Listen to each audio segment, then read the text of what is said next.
science, but I realized that I want to make a specific video just on this because I think it's important to talk about these things. And I personally am in love with talking ASMRs. Every time I watch an ASMR video, if there is an intro, well, there's usually an intro, but I will, watch the intro and then skip right to the outro just to get in as much whispering as I can, because that is my favorite trigger. So I'll obviously be doing triggers on this channel, but me being a whisper lover, I think it is important that we give the people who love that their fair shot, as I think it is a very underrated thing in ASMR, believe it or not, even though pretty much when you think ASMR you think whispering, but most of the videos you see aren't whispering exclusive. It's just somebody making an intro and then going right into the tapping. So with that being said, let's just talk a little bit. And I actually kept the keyboard in. I thought this was kind of a vibe. I thought it set a cool look, a cool aesthetic, as well as this mouse right here and the under desk lights. So kind of vibey right now. So let's just vibe out. Let's just chill. I've been watching a lot of videos lately where I'm so mad I can't remember the name of his channel, but he literally just drinks tea and he just vibes. He just sits and talks to you. He just chats. And it is so relaxing. It's not ASMR. It technically is ASMR to me, but it really is not ASMR. He just has a very relaxing voice. And his vibe is just so relaxed. He just sits, he chills, he talks about life and enjoys some tea, which is actually what I'm probably going to go do after this, because I really need a relaxing wind down, because I haven't really gotten the chance to do that in the past few nights. I usually have some green tea. That's my new ritual. But I think it's important that we have this time to wind down a little bit. And I've been trying to practice mindfulness a lot more lately, because that is a very underrated thing. It's funny, I don't want to say I diet because it's very all over the place. I will say I diet in the sense that before I was not dieting in the slightest, and now I am trying to eat better things. So I don't know if that's really considered dieting, but basically, when I was younger, but when I was younger, I was a very little kid, because, well, right now I'm 18, but, when I was a bit younger, I pretty much ate whatever the heck I wanted, and that isn't necessarily a bad thing, just because, when you're young, that usually isn't an issue, but now I still eat. Like, I'm not gonna lie to you, I ate Oreos today. That is not something I am proud of, but I did. So that's what I mean. Basically, I'm on a diet in the sense that I'm making sure I eat a lot more fruits, drink a lot more water, eat things that are, maybe organic or just alternatives. I've replaced, if I ever eat ice cream, I replace that with something better. Morning cereal, I have a better cereal now, all this stuff. So dieting in the sense that what I'm eating is getting better. But where I'm going with this point is, I also work out, if you do not know. So it's just funny that a lot of us try to take care of our bodies so much, but we underestimate the mind.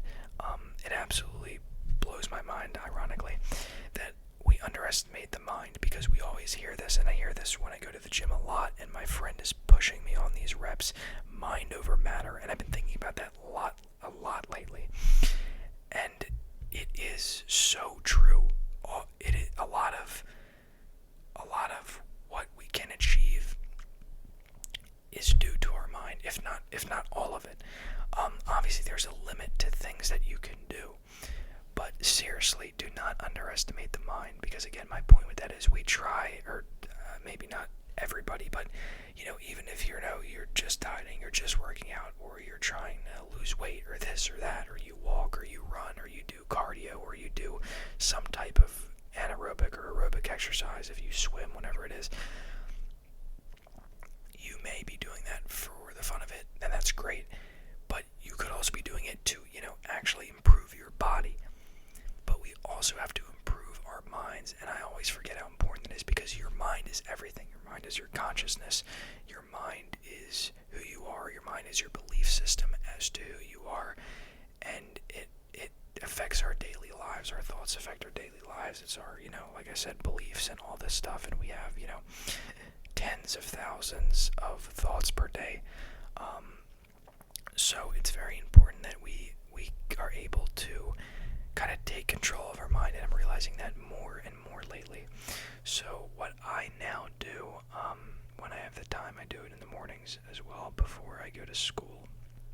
But if I have time at night too, I will basically wind down with some green tea and listen to some Japanese meditation music, which I will say is absolutely amazing. I paired those two together about a month ago, and I have not looked back. It is very relaxing. But besides being relaxed, it's important to actually meditate during this, which sometimes I completely slip off. I just, enjoy the music and start thinking about things, and then I realize I'm running late or something. So it's very important that we can relax the mind and clear it. Now, really, how do I say this? I guess focusing on the breath is the most important, but what I've realized is as long as you're present in some way, I think it's okay, although focusing on the breath is an absolutely amazing way, and it also calms you down, obviously, if you're taking slow, deep breaths. So,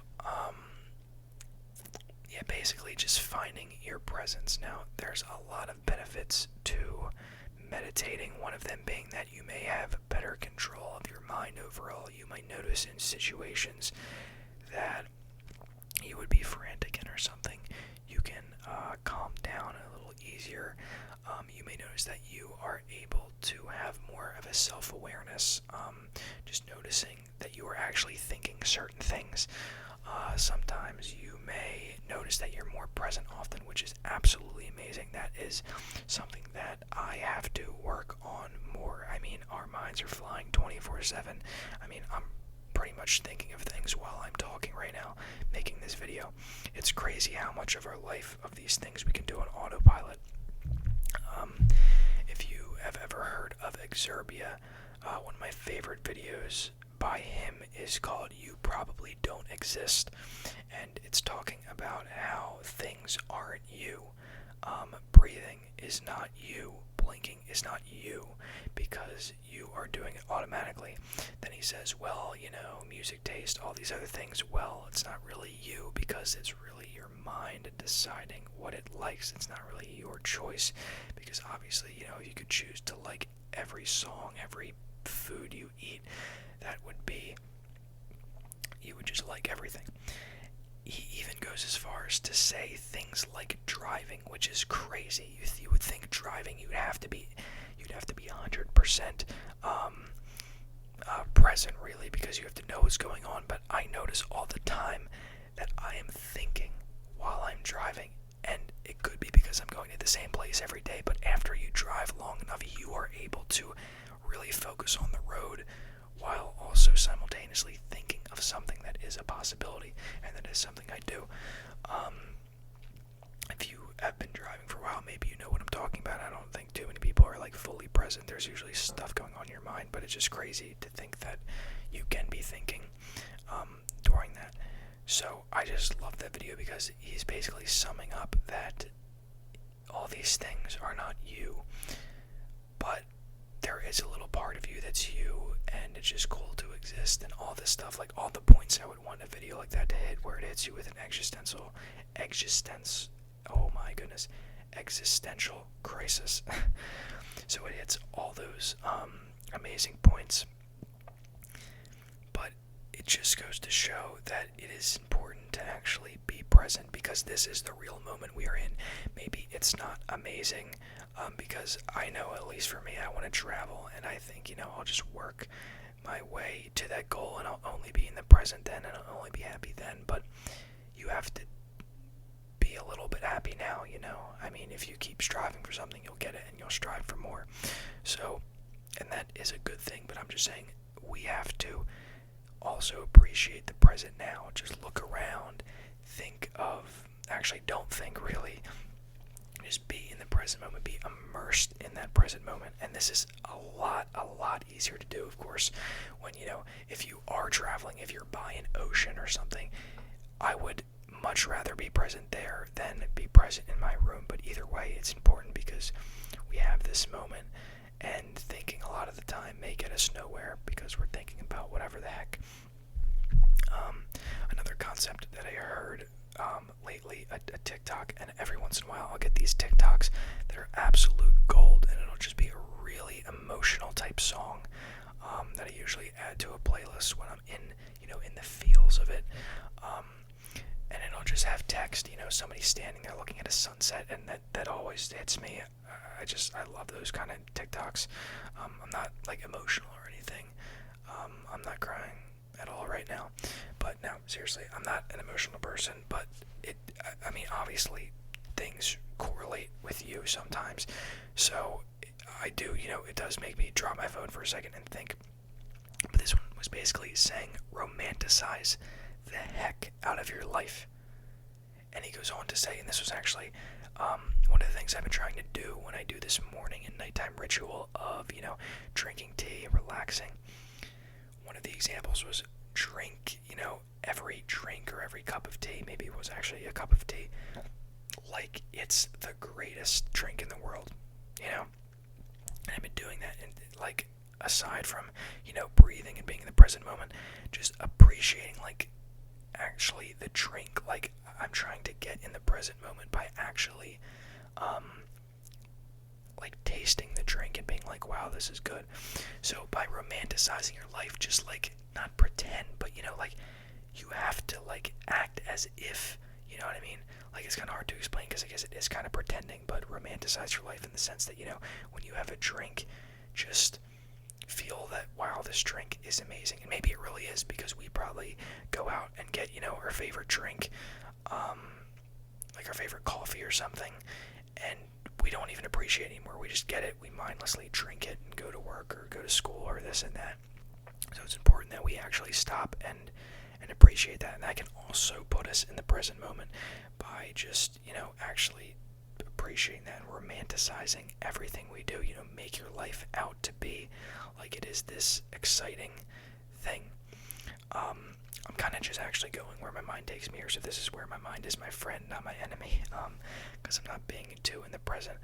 But I also think it is important to, and I heard this lately, or maybe a while ago, and something just reminded me of it, but basically to not think of every day as the same thing. It's easy when because all our lives, it is days, weeks, months, years. So it is so easy to get caught up and think everything's the same, especially when everything we do is the same. I mean, think about this for a minute. Monday, Tuesday, Wednesday, Thursday, Friday, Saturday, Sunday. That is a week. And after, a week, say you start on Monday, it's a week later, it's Monday. It feels like the same thing. Again, especially because, not just because it's, the same day over, but also because, especially if you're going to school, I mean, school is the same thing pretty much every day, at least for me. It is, wake up same time, go do this, go do this, go do this period, this period, this period, come back home, and it consists of that on a daily basis, so it's very easy to think of every day as the same thing. But have you ever even considered for a second, and this sounds so dumb when I say it, but I really just don't think about this, every day's not the same. Like, if we didn't label days, they are not the same. And again, that sounds so obvious, but it kind of opened up my mind a little bit, because it kind of takes out that, like, it kind of adds more excitement to the day and takes out some of the boredom, as in, like, every day is not the same. Every day is something new in a sense. And that is actually the point that I heard recently, that is what could make life not as exciting. Us basically doing the same thing every day. If we wake up and see this as a day of mystery, of fulfillment, and this guy in the video had the perfect example of being a kid. When we were a kid, we did not know what the world was. We were excited by everything, but most importantly, every day was an adventure. We didn't know what was going to happen. We woke up, we did this, we did that, we were happy. So we basically have a more exciting life if we see every day as a new opportunity for new experiences. experiences, and it really is. Even if you are doing the same thing on a daily basis, every day is not going to be the same. You're going to have a different encounter with somebody than you did the day before. I mean, something is going to be different, even in the sense, if I went with the example of school, I do the same thing every day. I'm not going to have the same conversations with people. Something funny may happen that didn't happen the day before. It basically gives you, I guess, a happier wake up to think, hey, I don't know what's going to happen today. And that is actually something else cool that I've been thinking about lately, that we can't predict what's going to happen. And that is probably more exciting than being able to predict what will happen. A lot of people may want to live in this world where they can just, predict what will happen, know what will happen, cause something to happen. But it is cool in a sense that we don't know what will happen. Life is unexpected, and that's what can make it exciting, because you don't know what is going to happen. So I see that more of as a plus, or as a positive than a negative. So I think that is a good outlook to life, pretty much. And basically back to what I was saying about days, it's important to see them as a whole new experience, like maybe a whole new life. You wake up every day and it's not a new life, but it's a new opportunity for something. It's a new chance. You can do whatever you want to do in that day. So another thing I think is very important is I hear a lot of friends. I'm just gonna be straight up with you. I am not a big fan of school. I know most people are not a big fan of school, but I am definitely a major complainer of school. And I have my reasons. I could go on and on, but basically a lot of my friends who just barely hate it, like they'll say they don't like school because they don't like school, but overall it's alright. They'll say it gets them back into the routine, and I hear that a lot, and I think I'm realizing that routine is extremely important, and that could be one of my only pros. Okay, there's obviously more pros to school, but that is one big pro of school, is to, I guess, get back in this routine. But what that made me realize is we kind of need a routine, and everything feels better if there is a routine. At least for me, I feel like I would feel worse if I just did, and that's what I do. I basically do random things at random times, and something, maybe it's just me, I kind of feel like that was kind of like, I'd feel much better if I woke up and almost did the same thing. That sounds like sad, but if I had my day planned out, basically is what I'm saying, I think it would go better. So I'm trying to build at least a better morning routine. I don't have my whole day planned out, but I always wake up, I eat my good cereal breakfast, I have my tea, I'll shower, I'll do my hair, whatever, and all this stuff. So even that alone is good. I think it's very important to have this routine that kind of kickstarts your morning and gets you going, especially things like eating and showering, to actually wake you up in the morning. So I think it's, like I said, important to have a routine. I know there is, and it's also kind of like in the sense of accomplishments, as in, as you do certain things, even if they're repetitive, it's kind of like, it kind of jumpstarts your day, because it starts a snowball effect of you doing things. If you haven't heard of the book, it's something about, I think it was a guy in the military or something, and I've heard this book from a million different sources, and I actually read like a page or two of it, but didn't finish it because it wasn't mine. Anyway, it's a book about making your bed every morning, and how it's significant, and it's not to say, and a lot of people may brush it off and say, I don't want to make my bed in the morning, and honestly, I'm looking at a bed that is made, but pretty sloppily right now, and I actually made it probably 20 minutes ago, and it's nighttime. So either way, the point of this is, once you accomplish something, even if it's that small, it puts you on a productivity path for the day. At least I've noticed that. If you have ever done one thing that is productive, have you ever gone on to do something productive after that? Productive, I can't even speak because I think I said productive wrong, I don't know. Have you ever done something productive after that has led to a snowball effect. I know that happens a lot. So the point is, you make your bed, and all of a sudden, you are, brushing your teeth, or flossing, or taking a shower, and like all these things build up, and you're making a YouTube video, and you're, eating a good breakfast, and you're going to the gym because, you're just feeling good about yourself. It's basically like almost rebuilding yourself, or rebuilding your self-esteem or something every morning. And I think that's awesome. I think it's great that we can wake up with kind of a blank slate, and then do one thing, and then do one thing, and then we're like, our brain's like, wow, this is great, we're doing this, and then we go do this because of that, and then our energy and all this is just, it's a good day. So I think that's really important. I'm trying to kind of incorporate that into my life right now. So I know that was quite a long rant, and again, that's pretty much the whole idea of this video. I wanted to really start off talking about, I guess, life, but I really did want to talk about that. That was actually not the original plan, to talk about that, YouTuber who just vibes, and I really want to do a lot of these videos because the videos he makes are so relaxing. Maybe one time I will actually have some tea here with me so we can relax a little bit, but again, right before I'll drink tea, sometimes I'll watch that guy, and just hearing him talk about, relatable topics in my life while he is, talking in a relaxing voice and relaxing and drinking tea. I mean, that is my whole mood, basically. So that is pretty much the end of the video. I hope you did enjoy. If you did, feel free to leave a like, subscribe, leave a comment, leave a like, leave a dislike. I guess we'll never know if you leave a dislike because we can't see dislikes anymore. I can, but viewers cannot, so that's fun. But with that said, thank you so much for watching, and I will catch you in the next video.